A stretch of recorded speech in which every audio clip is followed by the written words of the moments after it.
नमस्कार, मैं हूं भूपेंद्र पथरिया। आप देख रहे हैं बाई टी मीडिया। मैं हूं इस टाइम पे CPRI आलू अनुसंधान केंद्र मेरठ में और हमारे साथ हैं डॉक्टर मनोज कुमार जी। नमस्ते। आज हम यहां पे आपके मेरठ में आए हुए हैं, आपके अनुसंधान केंद्र में। तो आप लोग यहां पे अच्छी किस्म का बीज तैयार करते हैं, तो मैंने सोचा कि किसानों तक ये बात पहुंचे कि मतलब आप किस तरीके से बीज तैयार करते हैं और किसानों को क्यों यहां से बीज को खरीदना चाहिए, क्यों लेना चाहिए यहाँ से। देखिए, ये केंद्रीय आलू अनुसंधान संस्थान जिसका मुख्यालय शिमला में है, इसका एक क्षेत्रीय केंद्र है मेरठ में। और ये केंद्र देश का सबसे बड़ा आलू अनुसंधान का मैदानी क्षेत्र के लिए सबसे बड़ा केंद्र है। यहाँ पे हम मैदानी क्षेत्र के लिए जो भी आलू से संबंधित अनुसंधान है, सारा कार्य हम करते हैं, जिसमें आलू के जर्मप्लाज्म का रखरखाव हो, फील्ड कंजर्वेशन हो, या नई नई किस्मों का विकास हो, उसके उत्पादन तकनीक की बात हो, चाहे जल प्रबंधन हो, मृदा प्रबंधन हो, पोषक तत्व प्रबंधन हो। उसके बाद जो फसल में रोग प्रबंधन होता है, कीट बीमारियों का प्रबंधन होता है, उस पर भी अनुसंधान होता है। और साथ ही उसके हार्वेस्टिंग, उसके भंडारण पे अनुसंधान होता है। और इसके साथ ही जो बीज उत्पादन तकनीक का विकास करना और उन्नत बीज का भी हम उत्पादन करते हैं। जहाँ तक बीज का बात है, अगर किस्मों की बात बाद में करते हैं, आपने जैसा पूछा बीज के बारे में, तो बीज की जहाँ तक बात है, तो ये संस्थान जो हमारा है, ये देश में एकमात्र संस्थान है जो आलू के लिए आलू फसल का प्रजनक बीज उत्पादन करता है। और ये प्रजनक बीज जो भारत सरकार की व्यवस्था है, उसके अनुसार से ये प्रजनक बीज हमें राज्य सरकारों को देना है। जो भारत सरकार का कृषि मंत्रालय के अंदर जो एक डिवीज़न है, सीड डिवीज़न, सीड प्रभाग से जो भी आवंटित होती है बीज अलग अलग राज्य सरकारों को या सरकारी एजेंसियों को, या किसी बीज उत्पादक एजेंसी जैसे NSC है, या और भी स्टेट सीड कॉरपोरेशन हो सकता है, उनको हम अपना प्रजनक बीज देते हैं, उनके आवंटन, भारत सरकार के आवंटन के आधार पर। और ये जो एजेंसी हैं, राज्य सरकारें या अलग अलग बीज उत्पादक एजेंसी, उनकी जिम्मेवारी होती है कि वो प्रजनक बीज को फाउंडेशन 1, फाउंडेशन 2 और सर्टिफाइड सीड बनाकर किसानों को उपलब्ध कराएं। अच्छा। तो बीज का मेन मुख्य जो श्रृंखला है, चेन है, यही है। और यही चेन चले तभी किसान को भी फायदा हो। और हर जो इसके चेन के लिंक हैं, चाहे वो CPRI हो, केंद्रीय आलू अनुसंधान संस्थान हो, या राज्य सरकारें हों, या अन्य बीज उत्पादक एजेंसी हो, या किसान हो, उनको फायदा पहुँचे। तो मतलब लोगों को बीज यहाँ से प्रोवाइड होता है या राज्य सरकारों से बीज प्रोवाइड होता है? यहाँ से जो प्रजनक बीज है वो किसानों को देना हमारा मैंडेट नहीं आता। अच्छा। उसका रीज़न क्या है कि प्रजनक बीज बहुत ही शुद्ध और बहुत मेहनत, बहुत लागत से तैयार किया जाता है। और इसकी श्रृंखला बननी चाहिए। जैसे कि कोई भी फसल में आप ले लें, वो प्रजनक बीज जो होता है वो उन एजेंसियों के द्वारा लिया जाता है प्रजनक बीज जो कि सर्टिफाइड या रजिस्टर्ड होते हैं प्रजनक बीज से आगे फाउंडेशन या सर्टिफाइड सीड बनाने के लिए। अच्छा।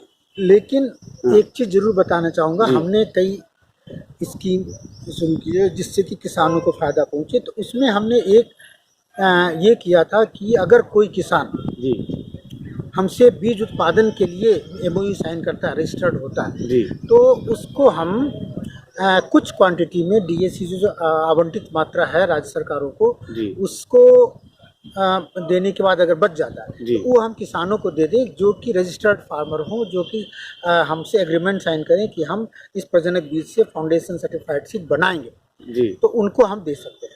पहली बात तो ये है। दूसरी बात ये है कि कई बार ऐसा होता है कि सारे लोगों को, जो आवंटित लोगों को देने के बाद, आवंटित जो एजेंसी है उनको देने के बाद भी कुछ बीज बच जाता है, तो वो हम किसानों को फर्स्ट कम फर्स्ट सर्विसेज पे, मतलब जो पहले आए उनको, उसके आधार पे कुछ लोगों को हम दे पाते हैं, लेकिन वो बहुत कम मात्रा होती है। 1 क्विंटल 2 क्विंटल प्रति किसान ही मिल पाता है, ज़्यादा नहीं मिल पाता। तो इसी के लिए मैं कहूँगा कि जो बीज श्रृंखला का जो भारत सरकार द्वारा निर्धारित सिस्टम है जी जी वो मेंटेन होना चाहिए, तभी होगा। समस्या अभी आ रही है किसानों को कुछ, वो मैं समझ रहा हूँ। उसका मुख्य कारण क्या है कि बहुत सारी राज्य सरकारें जो बीज लेती है जी जी प्रजनक जी। बीज, उसका फिर गुणन जो है, मल्टीप्लिकेशन जो है फाउंडेशन में पूरी मात्रा में नहीं कर पाती जी। है, और ये समस्या आ रही है किसानों को। तो उसके लिए भी हम सोच रहे हैं, और इसके लिए हम अल्टरनेटिव जो है वैकल्पिक और भी क्या व्यवस्था हो सकती है, उस पर भारत सरकार भी बार बार चर्चा करती है। और हम लोगों ने भी बहुत सारी तकनीक विकसित की है, जी जिससे कि बहुत सारे प्रोग्रेसिव प्रगतिशील किसान अपना करके जी। अपने क्षेत्र में अच्छी बीज की उपलब्धता कर सकते हैं, जिसमें एरोपोनिक्स से लेके एपिकल रूटेड कटिंग से लेके जी।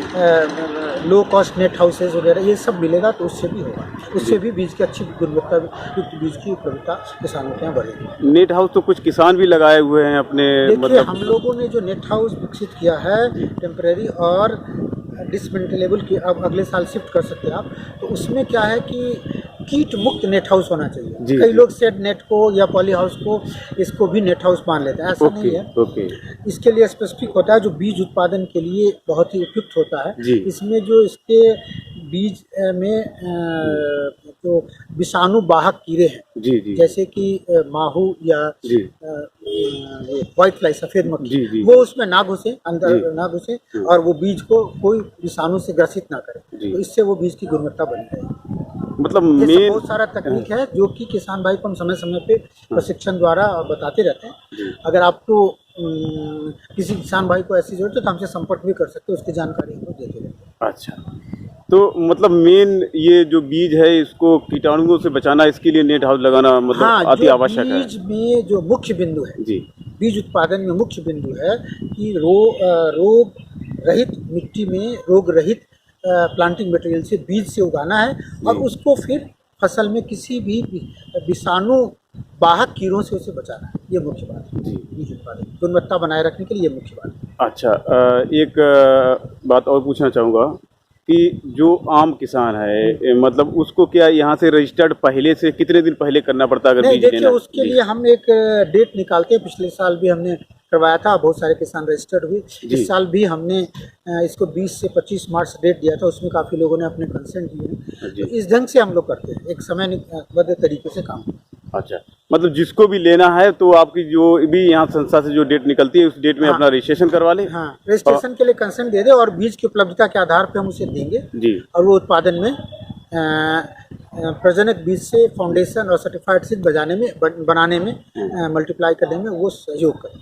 अच्छा अच्छा, मतलब एक अच्छा किसान जो है जिसको आप समझते हैं कि ये बेटर तरीके से हमारे हाँ। बीज के केयर कर सकता है और अच्छे से मल्टीप्लिकेशन बाकी करेगा। किसानों को अच्छी चीज उपलब्ध करा सकते जी हैं, जी, तो हमारे साथ। तो मतलब वो इसका पात्र हो सकता है। जी जी। खास कोई मतलब इसके लिए कोई ऐसी कि मतलब ये चीज होनी चाहिए किसान के पास, ऐसा होना चाहिए, ऐसा नहीं, कोई? ऐसा कुछ नहीं है, लेकिन जी। इतना जरूर है कि जी। किसान भाई जरूर बताएं जी। कि उस बीज को किस खेत में लगाएंगे, जी खेत की थोड़ी सी जानकारी दे दें, और फिर उसको मल्टीप्लाई करने का क्या तरीका, वो उतना जमीन उनके पास है या नहीं है, ये जी। चीज़ थोड़ा सा चाहिए। 10 एकड़ के आसपास शायद मैंने उसमें एग्रीमेंट में लिखा है। जी जी जी, तो ठीक है, ठीक है। और कुछ जानकारी होगी तो फिर हम जी, हमेशा जी। उपलब्ध रहेंगे। जी, नमस्ते नमस्ते।